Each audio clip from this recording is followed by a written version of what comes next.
Hello and welcome to episode 304 of the Daily Sales Message Sales Podcast. And I'm going slow and deliberately there, but maybe I just need to slow down all my excited talking. On this podcast, we share tips, advice, stories, anecdotes, all sales related stuff. It's designed to help you feel more confident and sell more stuff too. That's the whole reason why I'm doing this, the whole reason why I've recorded 304 episodes and God knows how many more to come in the future, to share as much as possible of my advice and anecdotes and tips and my experience ultimately from best part of 20 years in a sales and selling environment. In today's episode, we're talking about one of my most favorite questions to ask a client ever, and it's simply this: what makes you say that? What makes you say that? It's a great question for a couple of reasons. The first one is it allows you to never be stuck in conversation ever again. You're talking with somebody and they say, oh, blah, blah, blah. Oh, that's interesting, James. What makes you say that? Or why is that the case? So we can ask them another question, drill down a bit further, but we're never lost and stuck in conversation. That's the first thing. The second thing is it helps us go from symptom to cause. It's a really great one to ask in terms of objection handling. When somebody says, you're expensive, we don't think we're a good fit, blah, blah, etc. Oh, really? What makes you say that? Why do you say that?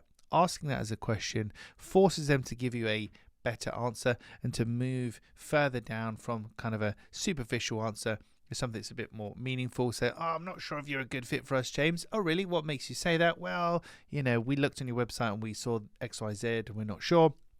It gives me some detail ultimately, because if I haven't got detail and specifics, it's very hard for me to continue the conversation or to overcome an objection that you might be presenting me with.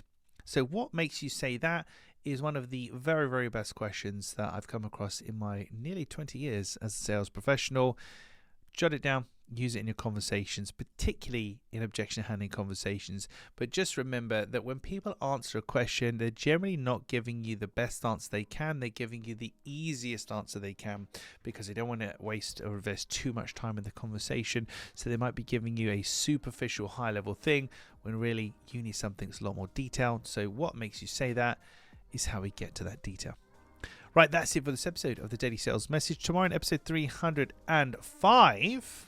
another great question to ask buyers. I'll explain more tomorrow. I can't make it more intriguing than that without telling what the actual question is. So you're going to have to wait around for that one. In the meantime, if you haven't already, please hit like, subscribe, or comment, or share the podcast. If you interact with the podcast in some way, whether you're on YouTube, whether you're on Spotify, Apple Podcasts, Google Podcasts, etc., doesn't matter where you are. If you interact with it in some way, comment, like, share, heart, whatever the functionality happens to be, it just helps us to reach more people. This podcast goes to quite a few people in quite a few countries around the world, but I'm always keen for it to reach more and more people so we can spread our positive message and our, let's be honest, completely free, practical advice that's all designed to help you feel more confident and sell more stuff. Thank you for listening or watching all the way to the end, particularly if this isn't your first daily sales message and you've listened to me witter on for a few previous episodes. I do appreciate you. I'll catch you tomorrow for another exciting edition